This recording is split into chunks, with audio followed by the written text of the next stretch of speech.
I think having clarity and stability are the most important. What we don't want is for the rules to swing wildly from one point of view to another, depending on who's in power. What we want is sort of a predictable regulatory environment that allows different parts of the ecosystem to be competitive here in the United States. Just kind of getting the rules on the books. That's like one piece of it. But then you want those rules to stay there. Hey guys, Blockworks Digital Asset Summit is going to be back in New York City, March 24th through the 26th. We're going to have top speakers from leading asset managers, financial institutions, DeFi protocols, crypto companies, policymakers, you name it, everybody all under one roof. Think BlackRock, the SEC, Tether, Robinhood, Solana, and much, much more. Follow the link in today's show notes to get your tickets, and you can use code Lightspeed200 for $200 off at checkout. Nothing said on Lightspeed is a recommendation to buy or sell any investments or products. This podcast is for informational purposes only, and the views expressed by anyone on the show are solely their opinions, not financial advice or necessarily the views of Blockworks. Our hosts, guests, and the Blockworks team may hold positions in the companies, funds, or projects discussed.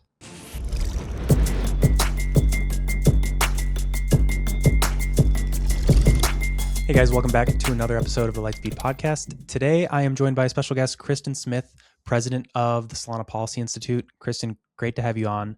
I know we've got DAS coming up next month. Blockworks is very excited about this event. You'll be speaking there about some exciting topics. So we were really excited to have you on the pod today to maybe talk about some of those things. Maybe it'll be an intro to what you speak about there, but also maybe we can go a little more broad in the discussion today as well. So glad to have you on, and great to chat and meet with you personally as well.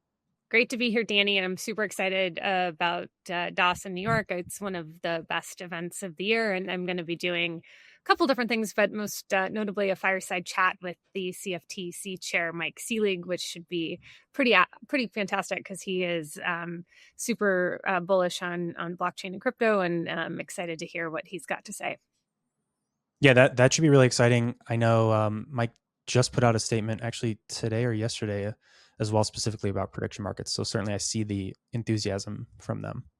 Yeah, I know he's taken on the states, so it should be a good battle. Awesome. Well, for the listeners out there, if you're not going to DAS or want to, Lightspeed 200, you get $200 off tickets. That's March 24th through the 26th. Come out. You can see Kristin and, of course, all the other amazing folks in institutions, funds, builders, founders, et cetera. They're going to be there. It'll be a really stacked event. So we'd love to see you there. Come and chat and listen to what some of our amazing speakers like Kristin will have to say. Let's dive into it for today, though.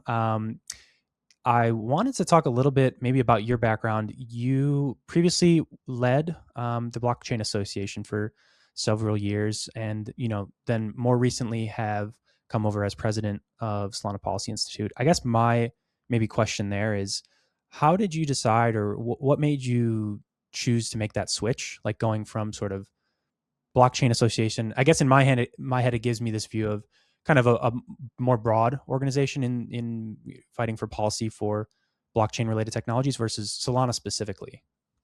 Yeah, no, that's a great question. So I was the very first employee of the Blockchain Association and ended up building that to the membership and kind of size of team and structure that it has today. I was there for almost 7 years, and it was like certainly the thing I'm most proud of in my whole life. It was amazing to actually build something and create something.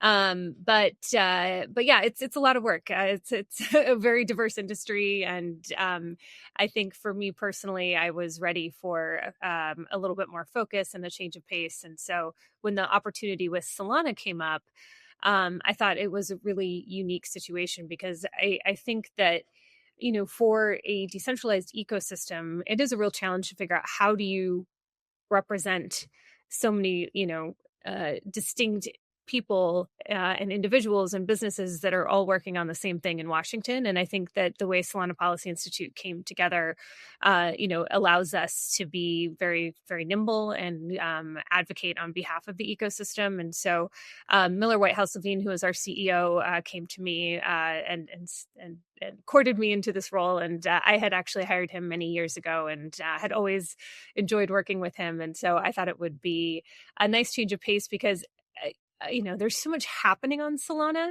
It is, the fastest, most used blockchain in the world. I think it has so much potential, especially as we're heading into this era of, sort of TradFi interest, institutional interest. And to me, I wanted to be a part of something that was, sort of real, that had been battle tested, and Solana just fit the bill. So it's been a fantastic transition. I'm still involved with the Blockchain Association. SPI is members of the Blockchain Association, and so has a very special place in my heart. But this has been fun to be able to focus on the sort of quality blockchain in the crypto ecosystem.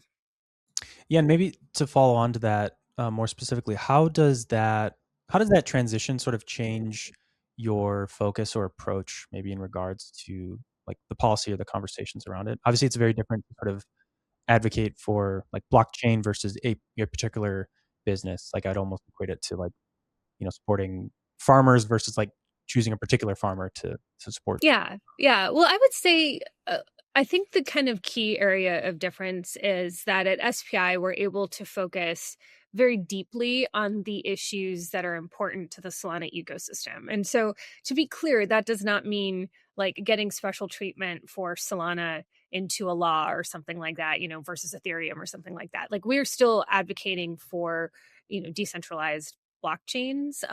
But the difference is, for example, we've spent a lot of time um, writing letters and doing meetings with the SEC on what an innovation exemption could look like that would allow for the tokenization of securities. I think if you look at Solana with its focus on internet capital markets and, IBRL and all of the things that make this network the best and what we want to do with that network, we need guidance out of the SEC in order to make that a reality. So it's those types of things where we're able to go much deeper. I think when you're looking at the broader industry, the role of the Blockchain Association changed from its very early days when it was, just a startup trade association to where it's at today, because the advocacy effort in Washington has gotten much more sophisticated. There are a lot of different lobbyists, lawyers, communications professionals, everyone across the board in the policy world that are representing different interests within crypto. And so the role of the trade association has emerged into one of trying to find consensus among the industry. Finding consensus is very different than, kind of advocating for a specific policy. And so for me, this is like the piece that I think I'm enjoy more and am better at. And so it's been a lot of fun to be able to focus on the stuff that I love the most. Okay, I love that answer. I think maybe just to follow that up as well before maybe diving into some different ideas, I'd love to get your viewpoint then on I know there's been some progress. You mentioned communications with like Paul Atkins, for example, about an innovation exemption. He has put out some kind of memos and notices about ideas along those lines. I guess I'm curious from your POV, like over the past year and a half of this current admin, which has been more favorable and probably easier to talk to. What have been some of the like big milestones? And then as you look forward or like currently, what are the things, the policies and the particular things that you're focused on now that we need to get right? Yeah, well, listen, I think in the last administration with Gary Gensler, I mean, he had over 100 lawsuits with different crypto industries across the board trying to go after them for violating securities laws, even though there was sort of no workable pathway to engage with the SEC. We also had the banking agencies that were debanking individuals, businesses, anyone touching crypto. Banks were prohibited from engaging. We had prohibitions on 401ks from investing in crypto. I mean, it was about as overtly hostile as one can get, as a government can get towards an industry.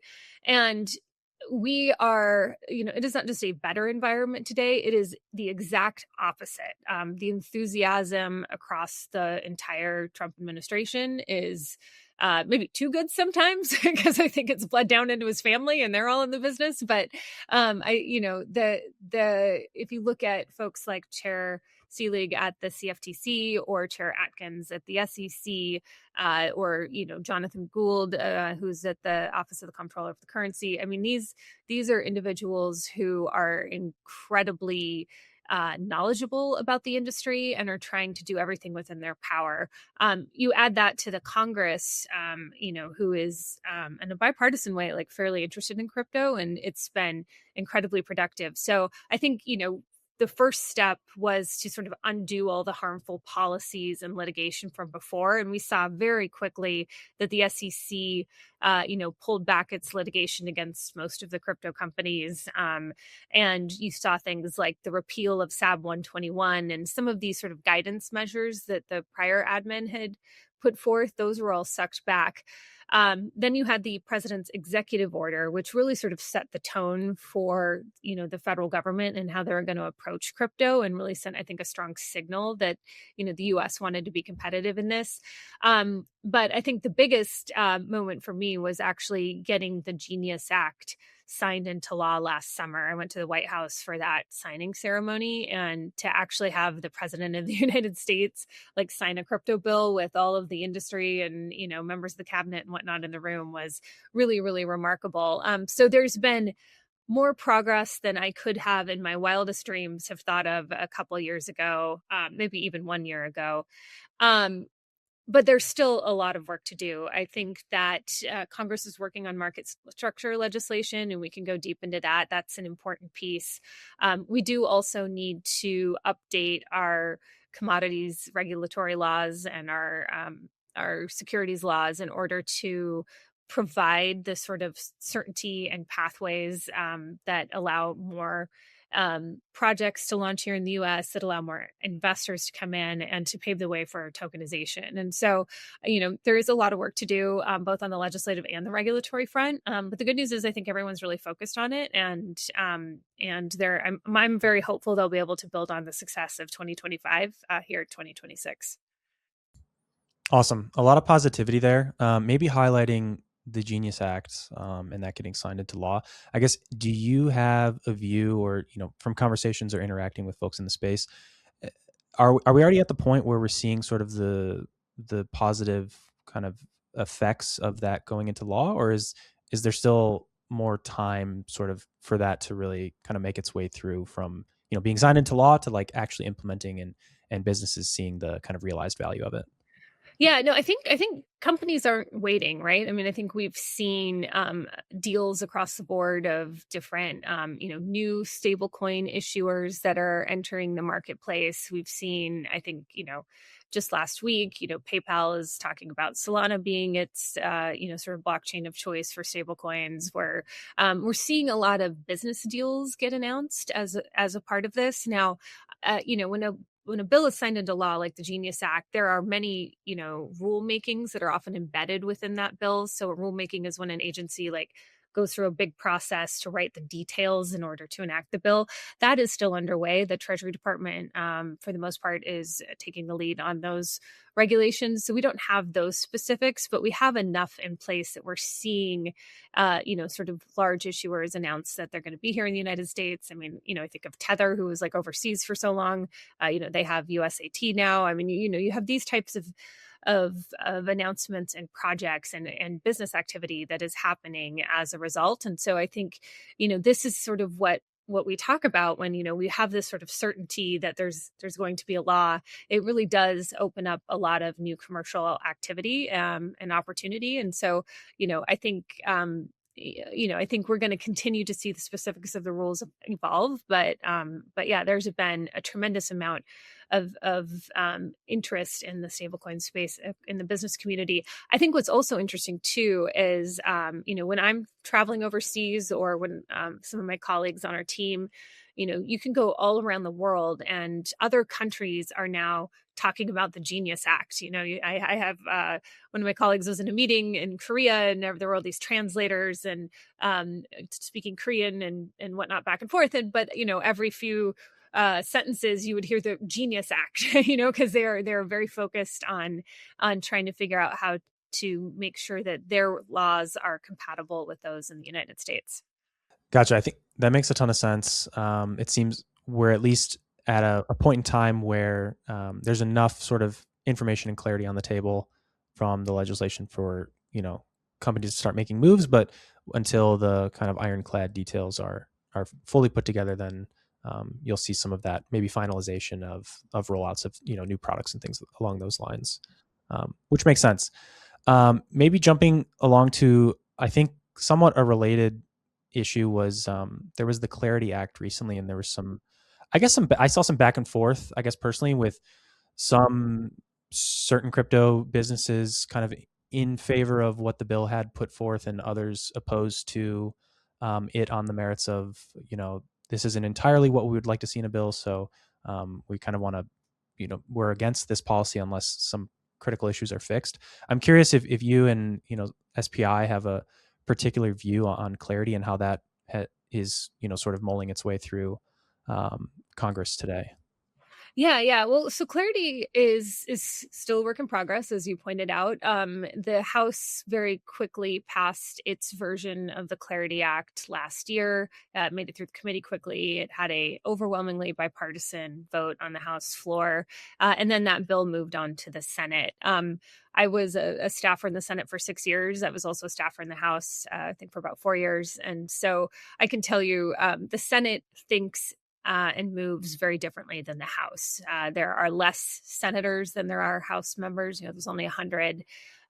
They are, sit on more committees as individual senators than they do in the House, and so they have a little bit less focus. But they also consider themselves, the analogy has been that the Senate is sort of the saucer that cools the hot of the cup. The House is very quick to move. The Senate sort of takes its time and wants to put its own fingerprints on legislation. And so, but there has been a tremendous amount of progress in the Senate. We've got legislation that has been introduced. You have to remember this bill is particularly complicated because it has to go through two different committees, the Senate Banking Committee and the Senate Agriculture Committee. The Agriculture Committee has jurisdiction over the Commodity Futures Trading Commission, the CFTC. And so any regulation of like the spot markets goes through that committee, whereas the Banking Committee touches anything related to the securities laws. And so it's extra complicated. The legislative process is a long and ugly one, right? That's by design. Like, we want to make sure that whatever laws go on the books are workable because they're going to be there for 100 plus years, right? It's not like something like SAB 121 where a new administration can come in and make a change. Like, once you have that framework on the books, it's there. You can't get rid of it unless you pass another law. And I think there are a couple open issues that are being actively worked on. I think some of those are important to Solana. Some of those are less important to Solana.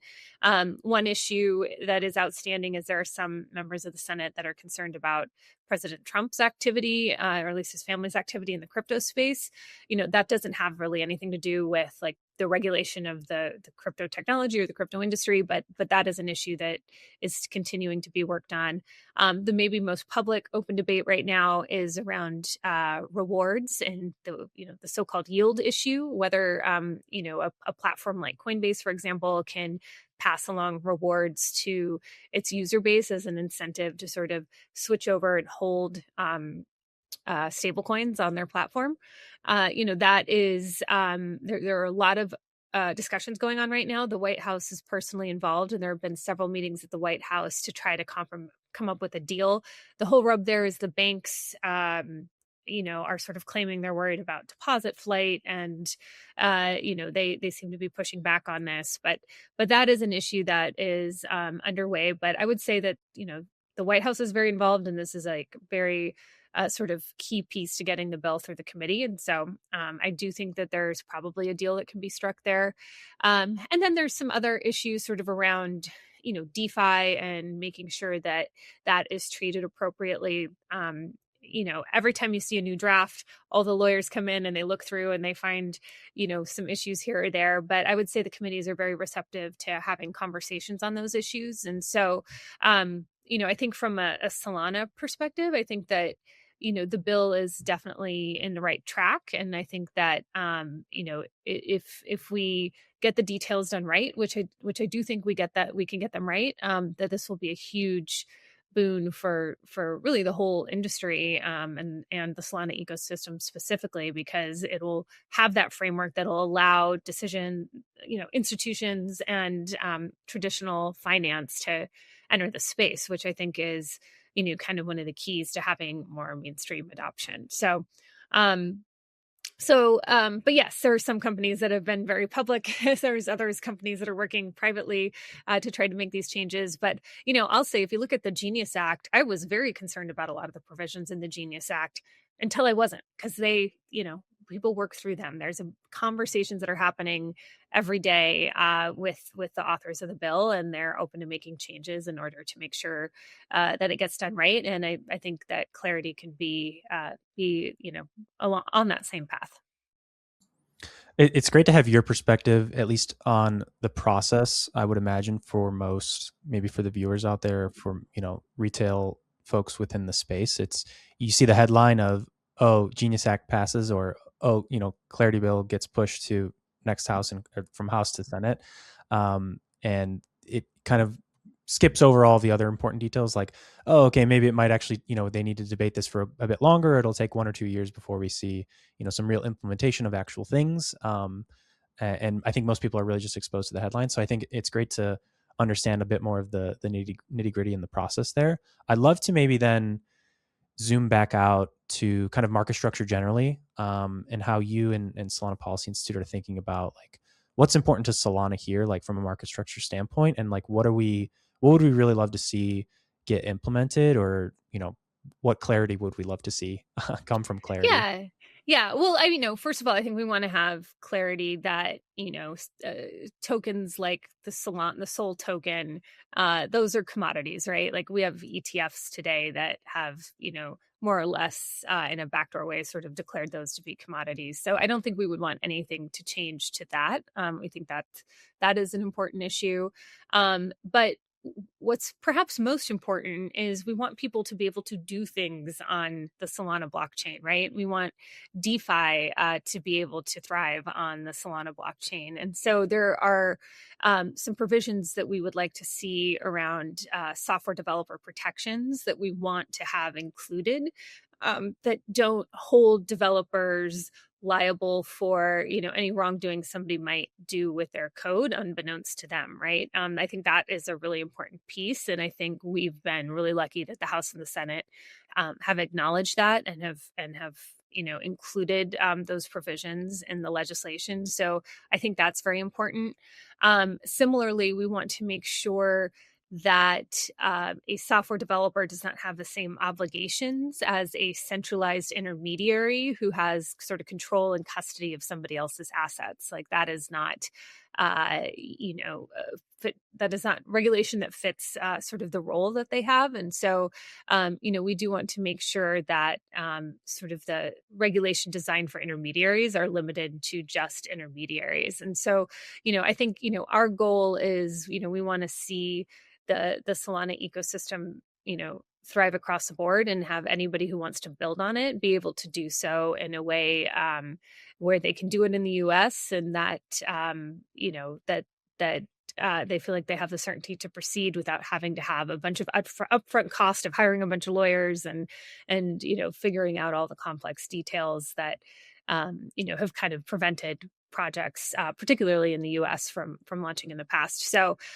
yeah, I think that this is the type of thing that can give protection to those developers. But we also want to have the sort of regulatory protections and certainties that give institutions comfort for issuing new assets on Solana, or using Solana rails, to operate their businesses in the background. So I think that there's again, I think the legislation is in a pretty good spot. I think we're working on some tinkering around the edges, but feeling very confident that if and when this moves forward, which I do think it will move forward, that it will be something that is positive for the ecosystem. How important is the messaging, I guess, when it comes to certain specifics here in terms of, how things get kind of passed into law? Like I know, for example, I feel like recently we've seen some good wins here for decentralized protocols or like infrastructure networks. DPIN, I think, is a good case there, where I'm fairly positive. I don't know the exact wording, excuse me, but I know that there's been some notices and statements put out in relation to like DePIN networks, as an example of like if it's a sufficiently decentralized, or effectively the tokens associated with those networks are not securities. Um, I'm curious how much like that viewpoint has been evolved just due to conversations or messaging around the technology. Yeah, no, I think, DPIN is actually one of the easiest use cases to explain to policymakers on Capitol Hill because they understand, some of what those networks look like in a sort of centralized context. And so it's a really good, when they can picture and touch and think about the infrastructure, it seems to be a easier way to get across the potential of decentralized networks. And so, the Blockchain Association has held many fly-ins in the DePIN space. The SEC has also been very responsive to DePIN. I think 00 had a no action letter from the SEC, which allowed them to move forward with their token launch without the fear of the SEC coming after them. And so, I think Congress recognizes the importance of them. At different points, there have been some DePIN specific language. I think, some of that changed because they added this sort of network token concept to the legislation, which should capture DePIN.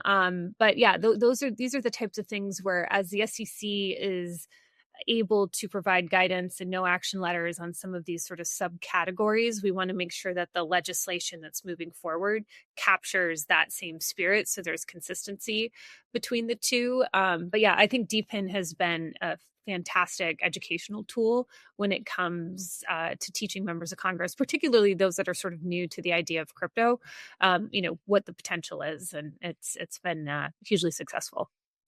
Yeah, that seems like a key point there. Sort of the translation of, a no action letter is great, but not necessarily the ideal end state, right? You'd want to see specific language that then gets kind of drafted into law that, you don't need every future project to then sort of receive a no action letter, right?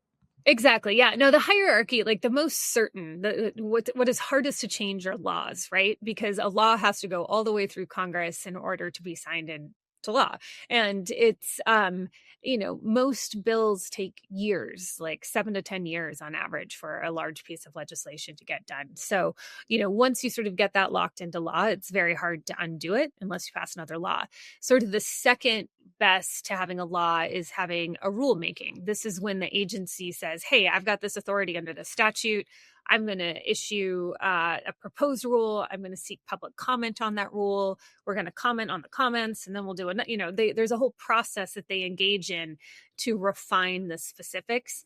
And an agency can undertake a rulemaking without a new law as long as it works with some of the existing authority they have. So we could have the SEC or the CFTC engage in rulemaking, and that's going to be very hard to undo because, again, you have to do that same process that it takes to get it in place, to get it out of place. And so it is not easy to pivot on those things. But, short of that, these no action letters or innovation exemptions or other types of guidance documents can definitely work sort of in the short term while some of these longer processes are underway. So, they all have their pros and cons. But, the highest standard is to have, something written into law that achieves your public policy objective. Yeah, that makes complete sense. It's I think it adds merit to the idea that you want to get something as right as possible before drafted into law, to the point that then it becomes hard to change and or take back out later. So Yeah, that and sometimes it's makes easy for sense. Congress to kind of codify what the agencies have done, and so it's useful for the agencies to take action even if Congress hasn't confirmed it, as long as it's within the authority they have. Because if they try to go outside of their authority, that's when there's Administrative Procedure Act violations and lawsuits. And when I was at the Blockchain Association, we challenged the SEC, tried to do a dealer rulemaking that would have been very bad for crypto and DeFi, and we sued in the courts, and that was rulemaking stops in its track at that point because we won our court case. So we want the agencies to use the power they have, but we don't want them to overstep because that puts into jeopardy any of the decisions and work that they've done. That makes total sense. Maybe jumping back over, you mentioned the importance of sort of protecting builders or developers is the way I would think about it. I feel like some of the big cases there in the past have been largely related to privacy protocols. I think there's been concerns around, like Tornado Cash and some of these others they raise concerns around, non KYC'd individuals maybe moving illicitly obtained funds, for example. That seems to be the common maybe pushback from lawmakers against those things. But the brunt of the lawsuits or battles related to those have fallen on the developers of the protocol who maybe are not doing anything illicit themselves. Why is this so important generally, like for kind of like DeFi builders on Solana or anywhere else? Yeah, well, I mean, I think if you're a software developer, you don't want to be at the whim of what maybe like a presidential administration 4 years from now is going to want to do. And I think if you look at something like sort of the 1960 issue. So DOJ, the Department of Justice, uses a definition of money transmitting that is different than what the Treasury Department uses. The Treasury Department issued guidance years ago that says, you actually have to take custody of someone's asset in order to be a money transmitter. But the DOJ is interpreting their definition differently. And so that is part of the reason that we see, Roman Storm with the in the situation he is in today. And we've been supportive of trying to help him fight back on this. But I think if you look at a real world analogy, if I'm a car maker and somebody takes the car that I designed and goes and drives to a bank and robs a bank, like that wasn't my fault. Like, we need to focus the crime on the actual criminal and, allow people to build tools that, may have mixed use, but also have very good uses. Like, I think it's very important for people to have privacy in their financial transactions. I think it's certainly important for businesses to have privacy. I mean, you don't want to let your, competitors know that you're engaging in some project because they're able to see where the funds have gone. Like privacy is just so important for so many different personal and business related reasons that we want to encourage the development of technologies that do that. And so, I think that's, one of the reasons why we want to see these protections for software developers is that, we want people to have the freedom to innovate and not have to, worry about what somebody may do with the technology that they build. Yeah, and it seems like, at least in the way you've described this money transmitter issue specifically, like actually taking custody of user funds. I mean, there is sort of a core tenet to kind of like, decentralized and the crypto ethos of around self-custody there. Is that just a conversation that's still ongoing? Like, trying to delineate, centralized and decentralized platforms and the differences between self-custodied versus not? Yeah, I think it's an ongoing conversation. I think that there are some members of Congress, and particularly in the Senate, who are very passionate about the ability to hold one's own property. And, we want to make sure that nobody can take that away from an individual. I think that is a very American principle. And so we don't want to compromise that. And, getting that concept across to some members of Congress is a little bit more challenging, but I think most people intuitively understand the right and desire to hold your own property. I think DeFi is an ongoing educational issue. There are a couple of senators that really sort of grasp it and its potential, but there are others that are less so. But there is a very sort of active subset of the crypto advocacy community that is very, very focused on DeFi issues. The DeFi Education Fund, for example, Amanda Tuminelli over there and her team, they do a fantastic job. They have done more briefings than anyone else. But, I would say at SPI, we do demos and briefings all the time. I think one thing that is really unfortunate is that the way the federal laws operate right now is that for the executive branch, not necessarily the Congress is different, but for the executive branch, which includes, agencies like the SEC and the CFTC, they aren't allowed to engage in crypto transactions. And so what they're trying to do is put this framework in place, but they, can't can't dial in and go participate in borrow lend or do some sort of swap or something like that. Like they have to see that. And so we've done many demos even at the agency level to just allow them to sort of see and experience without directly engaging in those types of transactions themselves. That's very interesting. I would not have expected that they'd be disallowed from kind of like interacting with the technology entirely. It feels like if you wanted to make any policy, you'd need to understand what it is and how it works in the first place. Yeah, you would think so, right? They're allowed to invest in, mutual funds, and they're allowed to hold U.S. dollars, and they're allowed to do a lot of other types of transactions, but they're not allowed to transact in crypto. And I don't think it's going to stay that way forever. I know there's a big effort to get that changed, but at this time, they're trying to work within the parameters that they have. And so it's why the education on DeFi is so important. And I think that, it takes a little bit of time for folks who haven't been able to like touch it and use it directly, but a lot of people are thinking about it and we're making a lot of progress. How do you then think about maybe taking it a different direction in terms of access or ability to invest? Like how has and how does and will new policy enable sort of new investment into the space, whether that's, Solana or the ecosystem?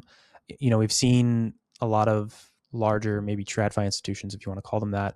They're starting to kind of grind the gears a little bit in terms of talking about tokenizing equities and various, products and putting those on chain and making them tradable. So I guess that's one side of the piece, but the other side is, who's going to invest in those things, and are they doing that today, or how will they be enabled to do so in the future? Yeah, well, I think those are sort of two distinct buckets, right? The first one is sort of adopting the technology to help make the system more efficient. And the other is like investing in crypto assets as we know them today. And so I think,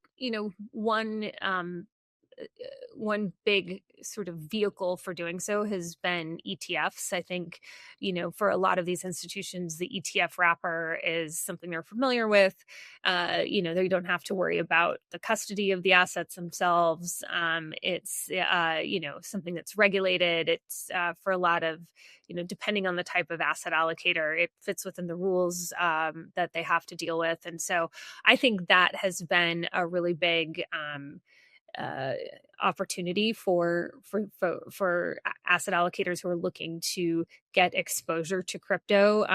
To a certain extent, I think for some types of allocators, digital asset treasuries, have been an opportunity to do that. But, I think in a future world, it will be hopefully just as easy for these asset allocators to go directly into the asset themselves, because obviously that would be, less on the fee side. But, there's going to be different types of products that are going to suit different types of investors. And I think we want to make sure that, as many of those are available as possible, and let the allocator decide what is best for them. But, on the technology side, I think, this is one technology adoption side, I should say. This is one where the regulatory clarity, I think, is particularly critical, because it's very easy today to issue a security on a blockchain. Like that is easy to do. The trading of that asset is much, much more complicated. And that's where the rules on the books of the SEC can be, are very sort of prescribed to the old way of trading securities and not the new way. I do think like one of the big benefits of having, maybe for individuals, of having securities on chain is the ability to borrow against those in very small amounts if they needed to. And so to do that, you're going to want to have to access DeFi. And so, these are the types of things that we need the SEC to address. And so, again, the issuance is easy. The trading of tokenized securities is very hard. And so that is something that, we hope that the SEC will be able to work through. And we know that they're working very hard on, and hopefully we'll see some progress on that in the months ahead. Gotcha. It does seem like there's some nuances at play there in terms of, if an equity has a dividend or other things along those lines, that then maybe need to also get transmitted to the on-chain version, or maybe not get transmitted. I think some of that is probably unclear as well. Some of the specifics that have to do with kind of like individual equities kind of versus one another. But I think, yeah, you make a great point there. I'm curious. You mentioned the ETFs, and I think that's been a massive boon to, like, for example, for Bitcoin, that was certainly a big kind of step forward for it within kind of like the broader financial community, if you want to call it that. But to your point, it sounds like, generally speaking, for larger institutions or asset managers, ETFs are really the only way to go if they want to invest capital, and they might be unable or restricted from like sort of natively buying cryptocurrencies on chain. Is that the case? And are there any portions of like upcoming legislation that intend to address that? Yeah, I mean, I think a lot of it just comes down to the way the asset manager is structured and what their requirements are. And so, some don't have the ability to invest outside of, regulated securities, and I think that's where the ETF really comes in. Gotcha. That makes a lot of sense. If we jump to, maybe I'd just love to get your thoughts now. We've talked about a lot of specific issues, talked a little bit how some of these things are impacting Solana and the broader like developer ecosystem there. I'm curious, like, big picture, if you zoom out and look at kind of the big issues that we're faced with today and some of the different policies that you're working on, like, if you were to look out 5-10 years, like, could you envision or craft like some ideal sort of state of being that the policy and the industry is in, after putting together some great new legislation that solves some of the pain points we have today? Yeah, well, I think having clarity and stability are the most important. What we don't want is for the rules to swing wildly from one point of view to another, depending on who's in power.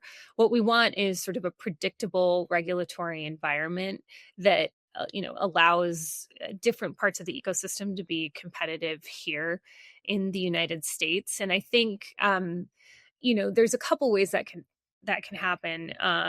One is obviously getting the policies in place, whether it be the legislation or the regulation around how do we regulate the spot markets, what is a security versus a commodity, tax treatment. We haven't talked about that yet, but like, what do you do with staking rewards? Like, how are those taxed? Just kind of getting the rules on the books. That's like one piece of it. But then you want those rules to stay there. And there's kind of two ways that the rules stay there. One is that crypto as an industry continues to have influence in Washington. And I do think that we've sort of emerged from being an underdog to one of the most powerful industries in DC. We're very active politically. That's an issue that voters care about. There are advocates all across the country. Like, we have a lot of political power right now as an industry. And so we want to keep that, power and influence like strong so that things don't slide backwards. I think the other sort of way that we prevent from going backwards is that we see institutions adopting the technology. We see institutions investing in the technology and or into the assets. And so that it becomes very hard to unwind because so many people and so much of, Wall Street now runs on, say, Solana. And so I think that as more of that sort of integration happens, and as long as crypto remains strong politically, we're not going to see Gary Gensler 2.0 come into office and start suing everybody and undoing all this progress. Like, once we get the rules there, I think it's actually pretty easy to keep them there. We just need to kind of grind through the next couple of years and get the details on the books. And then I think, we should be in a safe place where we can move forward like a normal industry and not have to deal with what we did when Gary Gensler was at the SEC. Maybe to that point a little bit, I'm curious how critical you think, like, these next couple of years, but also obviously, midterms come up soon within the next 12 months or so. How much of that is a focus? Like, do we really need to make sure we get some details right now in case change in hands and within the House and Senate were to come to pass? Or really making the best use of like the next few years. Yeah, well, as long as the Republicans are in the White House and Trump is there, we should have Atkins at the SEC and Chair Selig at the CFTC. So they've got another 3 years to get all of the work done that they want to do.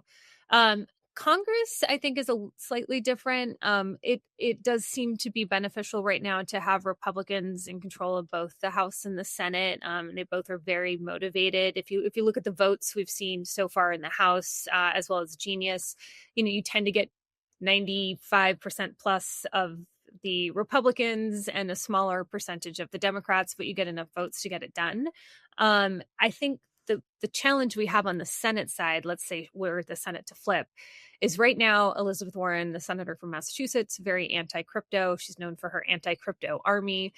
She would become the chair of the Senate Banking Committee, which would be very, very difficult for the crypto industry, despite the fact that we have a lot of really strong Democratic champions in the Senate. She's just happens to be in that position that it would be, I think, very difficult. If we look over at the House side, it's not as nearly as bad as the Senate, but we do have Chairwoman Maxine Waters, who would likely be the next Democratic chair of the House Financial Services Committee, and she's an older woman. She has expressed some interest in crypto in the past, but it has not emerged as a top priority for her. And so it's a little bit hard to tell how she would approach crypto legislation. So I think that's one of the reasons why getting the legislation done this year is so important. And I think why there's such a high amount of pressure is because you would get, sort of the certainty that it would be done in a more favorable way. But then you would also have time for this administration to implement that legislation. Because as we discussed before, there are rulemakings that result from legislation that you want to have time to get done. And so I do think there is some time pressure now. That being said, though, these are bipartisan issues. Like there are a lot of champions on the Democratic side. And so maybe in a situation where the House and Senate are split, you could still, negotiate some sort of deal that gets signed into law. Gotcha. Great breakdown there. And maybe slightly related, but I think AI has kind of become its own sort of big topical issue at this point. And I see a lot of the conversation there in relation to US politics, at least, is sort of like, and it's like the space race, but kind of the AI race now, in terms of building out compute. And I guess I wondered to what extent, like, is there an attempt, or like in the messaging for crypto, like I've seen in the past this conversation of like, builders and investors, they're going to go over to Singapore, they're going to go to these other regions and not the US. And I know that was a big part of the conversation previously. Like, has that had a meaningful impact on how kind of the lawmakers in Washington sort of view the maybe need or value of, regulating and kind of bringing some of the investment home? Yeah, no, I think most members of Congress and the agencies realize that, the US has always been, for the past 100 years, 100 plus years, the capital of finance and the capital of tech. And we don't want to give up that position. And so, we want to see the right environment for, those jobs to stay here in the US and for the US to be the leader in the technology. Because we don't, there are people around the globe that don't have the same set of values as we do here in the US. Like we don't want necessarily China, who doesn't really have much of a value for privacy, to be leading on those. Like we want that to have an American touch. And so, yes, I think most policymakers understand that. Not universally. I'm not sure if like Elizabeth Warren wakes up worried about that every day. I think she's taking a different sort of view. But I think for the most part, most members of Congress, want to see the US be the lead. Makes sense. And then maybe just one last core thought from you is, I guess if you had one topic or one idea or, one point of view that, I guess you wish that legislators or even the general public maybe understood the viewpoint on, maybe there's a misunderstanding about, cryptocurrencies or about privacy or a particular way that they're being used. I guess if there's maybe sort of one incorrect point of view that you wish could be, more generally understood, do you have a strong feeling there? Yeah, well, We sort of talked about like, well, what happens if legislation doesn't happen? I think that it's really important to know that the federal agencies today actually have a lot of authority to do things that would be beneficial for crypto. Obviously, having the legislation is most desirable and it will help fill some of the gaps. But, the SEC has the power to do a lot of good today, as does the SEC. They have the power to um, exempt certain laws or requirements from, certain fact patterns. And we could see a lot of really good things that come from these agencies that provide, pretty good certainty for the industry going forward. And so, we want to keep working on the legislation because that is a critical piece. But I think we shouldn't ignore what we might see the agencies do in the short term, because I think we can get a lot of good clarity there that will hopefully make it easier for Congress to do its piece of the work. Awesome. So a lot of value, and it's a high pressure environment for on the legislation side, certainly for the next year and maybe the next few after that. But don't ignore what offices within the administration are doing as well. They have a lot of power. There's a lot of good that they can do. Awesome. Well, I'd love to tee you up one more time. We're going to see you at DAS next month, the end of March, and I don't recall if you stated specifically what that talk will be about, but maybe you can give the listeners just a little bit of an intro about what you'll be speaking on at DAS. Yeah, I'll be doing a fireside chat with the new chairman, Mike Seelig of the CFTC. So we'll be going into his agenda for crypto, including the expansion of Project Crypto, which is now the joint effort between the SEC and the CFTC to provide clarity. We'll be talking about prediction markets. We'll be talking about perps and all the good stuff that he is trying to get done there. So it should be a really fantastic conversation, and I hope folks can join us.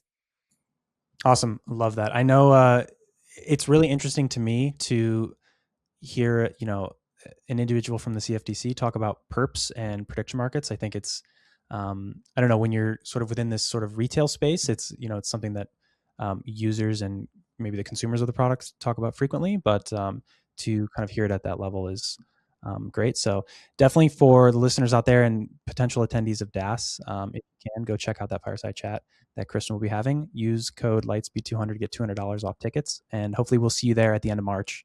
And you guys can hear from Kristin, Mike Seelig, and all the other wonderful attendees that we'll have at DAS. It's going to be an amazing conference. And really glad we could have you on. And again, we'll be looking forward to seeing you again at DAS. So thanks so much. And to all the listeners out there, we appreciate you for tuning in. Yeah, thanks, Danny.